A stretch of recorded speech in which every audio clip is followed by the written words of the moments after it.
कहानी शुरू होती है एक मासूम बच्ची अपने कमरे में होती है जब खिड़की के बाहर एक बूढ़ी औरत दिखती है। वो बच्ची से कहती है, मैं तुम्हारी दादी जैसी हूं, क्या तुम मुझे अंदर नहीं आने दोगी? बच्ची बहक जाती है और खिड़की का लॉक खोल देती है। अगले ही पल वो मासूम चेहरा एक दरिंदे में बदल जाता है और पूरा घर खून से सन जाता है और पूरी फैमिली मारी जाती है। फिर हम देखते हैं शेरिफ बॉयड को जो हाथ में घंटी लिए पूरा टाउन को वार्न करता है, सूरज ढलने वाला है और यहाँ का नियम सिंपल है, रात होने से पहले अपने घरों में घुसो, पर्दे गिराओ और दरवाजे पर ताबीज लटका दो, क्योंकि बाहर मौत घूम रही है। फिर हम देखते हैं एक फैमिली जो अपनी बस में जा रहे हैं, जिम, टैबिथा और उनके 2 बच्चे। वो अपनी आरवी में जा रहे होते हैं जब रास्ते में एक बड़ा पेड़ गिरा हुआ मिलता है और ऊपर काले कौवे मंडरा रहे होते हैं। जैसे ही वो रास्ता बदलते हैं वो एक ऐसे टाउन में एंटर करते हैं जहां से वो निकल नहीं पाते। हर एग्जिट उन्हें वापस उसी टाउन के वेलकम साइन पे ले आती है।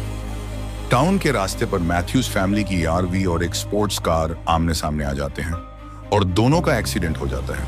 और तभी जेड, जो एक अमीर आदमी है जो कार में होता है, वो भी इस टाउन में फंस जाता है। फिर हमें उस विलेज के बारे में पता चलता है कि यहाँ मॉन्स्टर्स हैं जो रात को आते हैं। इनका अपीयरेंस एकदम नॉर्मल इंसानों जैसा होता है, जैसे कोई नर्स, कोई दूध वाला या कोई पुलिस वाला बूढ़ा। लेकिन ये भागते नहीं हैं, ये हमेशा मुस्कुराते हुए धीरे धीरे चलते हैं। इनका काम सिर्फ मारना नहीं बल्कि लोगों को जिंदा चीर फाड़ करना है। बॉयड ने 12 अजीब ताबीज ढूंढ निकाले थे। अगर ये दरवाजे पर लटके हों तो मॉन्स्टर्स घर में नहीं घुस सकते। फिर हम देखते हैं विक्टर को, जो इस टाउन का सबसे पुराना रहवासी है। वो मैथ्यूज फैमिली के बेटे ईथन से दोस्ती करता है। विक्टर को एक लड़का दिखता है जो सफेद कपड़ों में होता है, एक मिस्टीरियस बच्चा जो शायद इस टाउन का सच जानता है। वही दूसरी तरफ एक लड़की जिसके हाथ पर अजीब सा निशान बन जाता है और वो नेथन को मारने की कोशिश में गलती से अपने भाई को मार देती है। दूसरी तरफ जेड एक मिस्टीरियस प्लेस ढूंढ निकलता है जहां अजीब अजीब चीजें दिखती हैं। फिर हम देखते हैं जिम एक रेडियो टावर बनाता है ताकि बाहरी दुनिया से बातचीत हो सके। अचानक रेडियो पर एक मिस्टीरियस आवाज आती है जो जिम का नाम लेती है और बताती है कि उसकी वाइफ उसके घर के नीचे होल कर रही है और वो घर गिरने वाला है। और तभी एक बड़ा तूफान आता है और सब तबाह हो जाता है। और फिर हम पहुंचते हैं सीजन 2 में, जहां खतरा टाउन की गलियों से निकलकर लोगों के दिमाग में घुस जाता है। वहीं एक बस आती है जिसमें 20 से 25 नए लोग हैं। इन्हें समझाना नामुमकिन है कि रात को बाहर नहीं निकलना। शुरुआत में ही काफी खून खराबा होता है। वहीं हम देखते हैं बॉयड एक सफर करता है राज पर से पर्दा हटाने के लिए। वो एक बड़े ट्री में कूदता है और एक पुराने डंजन में फंस जाता है। वहां उसे मार्टिन नाम का एक बूढ़ा आदमी जंजीरों से बंधा मिलता है। इस बूढ़े आदमी के शरीर की नसों में कीड़े होते हैं और वो बॉयड को अपने कीड़े दे देता है जो बॉयड के खून में चलने लगते हैं। बॉयड वापस टाउन पहुंचता है और इन कीड़ों का यूज करके एक मॉन्स्टर को मार देता है। हमें पहली बार पता चलता है कि ये मॉन्स्टर्स अंदर से बिल्कुल सूखे होते हैं और इनका कोई इंटरनल ऑर्गन काम नहीं करता। मॉन्स्टर के मरने के बाद एक नई बला आती है। लोग सोते वक्त सपना देखने लगते हैं और उनके शरीर पर अपने आप छोंट आने लगती हैं। टैबिथा को बच्चों की आत्माएं दिखती हैं जो उसे लाइट हाउस की तरफ इशारा करती हैं। विक्टर उसे बॉटल ट्री के पास ले जाता है जो एक पोर्टल है। जब टैबिथा लाइट हाउस के टॉप पर पहुंचती है तो एक लड़का जो सफेद कपड़ों में है और जो पहले विक्टर को दिखा था, टैबिथा को धक्का दे देता है। और फिर अचानक टैबिथा असली दुनिया के एक हॉस्पिटल में आंख खोलती है। यही सीजन 2 खत्म हो जाता है। सीजन 3 में सर्वाइवल अब और एक्सट्रीम हो गया है। अब सिर्फ डर नहीं, भूख और ठंड भी दुश्मन है। टाउन में पहली बार ठंड आई है, पेड़ के पत्ते झड़ रहे हैं और जमीन बंजर हो गई है।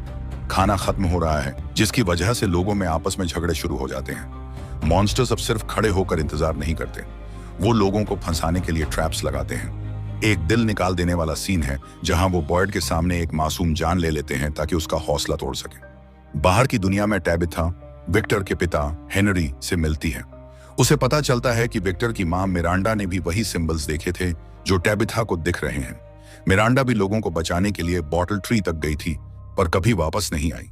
जेड, जिसे बार बार अजीब से सिंबल्स दिख रहे थे, वो असल में उन लोगों का है जो इस रिचुअल का हिस्सा रहे हैं। ये टाउन एक साइक्लिकल पैटर्न फॉलो करता है। हर कुछ सालों में सब तबाह होता है और नए लोग आते हैं। बॉयड को समझ आता है कि ताबीज सिर्फ एक टेम्परेरी सॉल्यूशन है, उसे टाउन के हार्ट तक जाना होगा। टैबिथा तभी टाउन में वापस पहुंच जाती है। उसके साथ विक्टर के पिता और एम्बुलेंस वाले भी होते हैं और वो जिम को बताती है कि उसने क्या क्या देखा और उसे क्या क्या पता चला। फिर हम देखते हैं एक आदमी जो दीवार में घुस जाता है। उसने टेलीपोर्टेशन ट्री का इस्तेमाल किया था कहीं जाने के लिए और वो दीवार में फंसकर मर जाता है। एलिस की वाइफ को जो प्रेग्नेंट है और उसके साथ अजीब अजीब चीजें होने लगती हैं। उसका मन गंदी और खराब चीजों को खाने का होता है। फिर हम देखते हैं एक लड़के को जो एक बेसमेंट ढूंढता है। वहां उसे वही भयानक औरत दिखती है जो बार बार दिख रही थी, और वो उससे एलिस की वाइफ को यहाँ लाने को कहती है, और वही औरत एलिस की वाइफ को भी दिखती है। फिर हम देखते हैं जूलिया को जो जंगल में घूमते हुए एक डंजियन में पहुंच जाती है। वहां उसे वो खुद को और 2 लोगों को चेन से बंधा हुआ दिखती है, और वही आदमी भी दिखता है जो बॉयड को दिखा था। दूसरी तरफ एल्गन एलिस की वाइफ फातिमा को उस बेसमेंट में ले जाता है और बंद कर देता है। उसे खून देता है पीने के लिए। उसका बच्चा बहुत तेजी से बड़ा हो रहा था, और फिर वही भयानक औरत आकर बच्चे को ले जाती है। तभी सब फातिमा को ढूंढते हुए बेसमेंट में पहुंचते हैं, और फिर बॉयड उस औरत का पीछा करता है। दूसरी तरफ हम देखते हैं टैबिटा को, जिसे सब याद आ चुका था कि क्यों टैबिटा और जेड ही मरे हुए बच्चों को देख सकते हैं। वो जिम को बताती है कि उसका दूसरा जन्म हुआ है।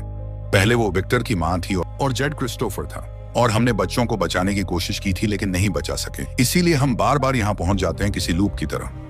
दूसरी तरफ बॉयड जब उस औरत का पीछे करते हुए एक टनल में पहुंचता है तो एक भयानक मंजर देखता है कि सारे मॉन्स्टर्स एक सर्कल बनाकर खड़े हैं, और वो औरत बच्चे को नीचे रखती है। उसमें से वही स्माइली मॉन्स्टर निकलता है जिसे बॉयड ने मारा था। वही हम देखते हैं जिम को, जो टैबिटा का सच सुनकर सदमे में होता है। तभी सामने से जूलिया भागते हुए आती है। उसे देखकर लगता है कि वो किसी अलग टाइम से आई है, और वो जिम से कहती है, भागिए, हमें यहां से निकालना होगा। तभी पीछे से एक बूढ़ा आदमी आता है। जिम उसकी आवाज सुनकर समझ जाता है कि ये वही आदमी है जिसकी आवाज उसने रेडियो पर सुनी थी, और वो जिम को वहीं पर मार देता है। यही सीजन 3 खत्म हो जाता है। फ्रॉम की कहानी अभी खत्म नहीं हुई है। हर सीजन हमें एक कदम करीब ले जाता है, लेकिन 2 सवाल और खड़े कर देता है। क्या ये सब एक नाइटमेयर है या कोई साइंस एक्सपेरिमेंट? ये सब हमें सीजन 4 में ही पता चलने वाला है। आपकी क्या थ्योरी है? कमेंट बॉक्स में जरूर लिखें। वीडियो पसंद आई हो तो लाइक करें, और ऐसे ही डिटेल्ड रिकैप्स के लिए चैनल को सब्सक्राइब करें। मिलते हैं अगले वीडियो में।